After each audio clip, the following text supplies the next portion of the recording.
Hello guys, welcome to my channel, My Engineering.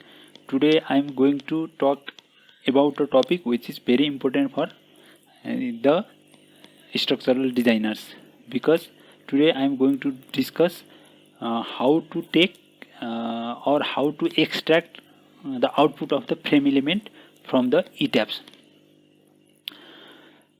Taking output only is not the important thing, because we have to interpret the results after the analysis of the model. So in order to be able to interpret, we should be able to what type of force we should extract from the ETABS. I have prepared a model for this tutorial. I have defined all the elements, cell element, frame elements, and also applied a live load of 10 kilonewton in the slab. You could say display load assign cell element. I have applied live load of 10 kilonewton, right?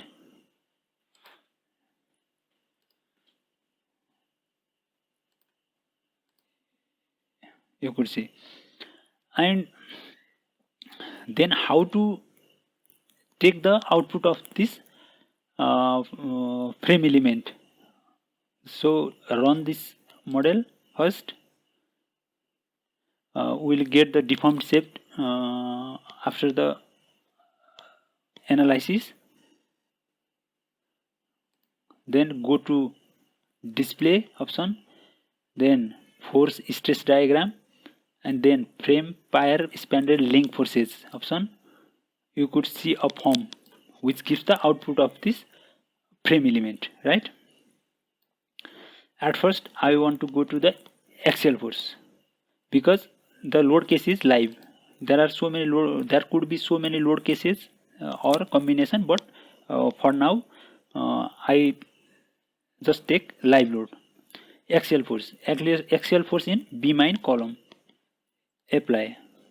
Then you see there is negligible axial force in beam, because we have not applied any type of load along the direction of this beam, so it just gives only minimal amount of axial forces. But for column we have applied the 10 kilonewton load here in slab, and it transfers the load to the beam, and then beam transfer it to the column, so in axial direction, that is along the frame element.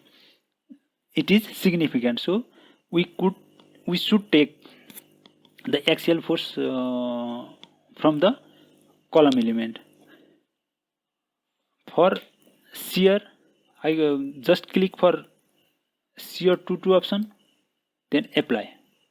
You could see the shear force is seen with significant magnitude in beam and column.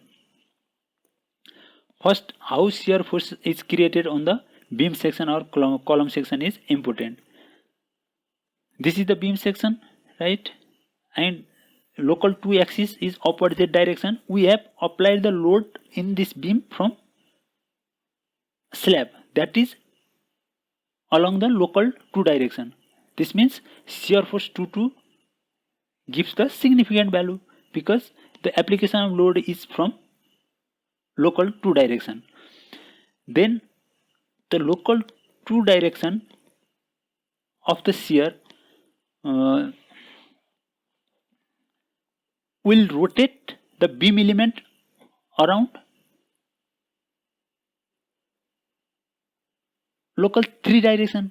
If we apply the shear force in local 2 direction, it will rotate about local 2 axis, local 3 axis. So this shear creates the moment about local 3 axis. So we could see the moment is shown in the local or about the moment 3 direction.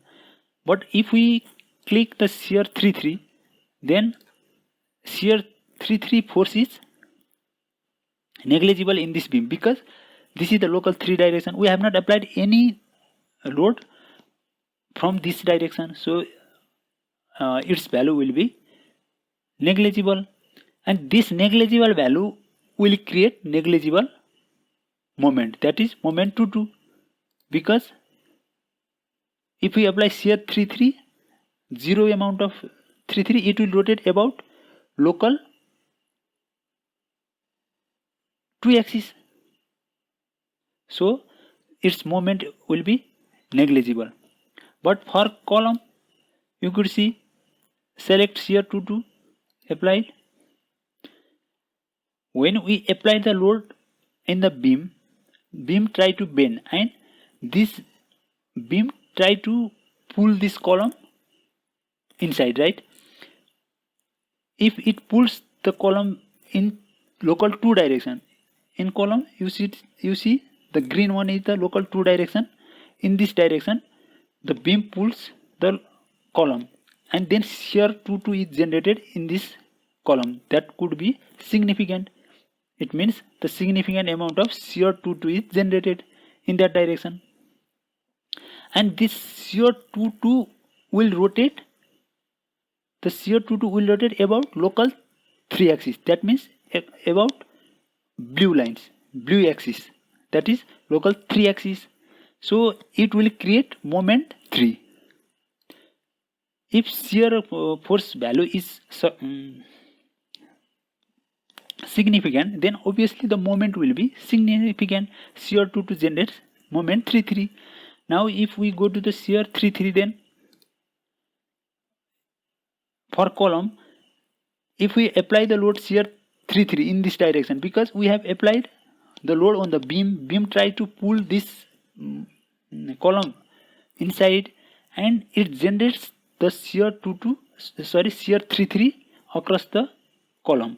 So shear 3 will be significant in local 3 direction. This shear 3 will rotate about local 2 axis, that create moment about 2. You see, apply. Then there is a significant amount of moment about local 2 direction, right? The shear 3 in this direction and local 2 direction, in this direction. So this will rotate the element about local 2 direction. That's how we should take the member force from the ETABS. Dear friends, I hope you will subscribe my channel so that you can be updated as soon as I upload the next video about structural engineering, right? So for now, thank you very much.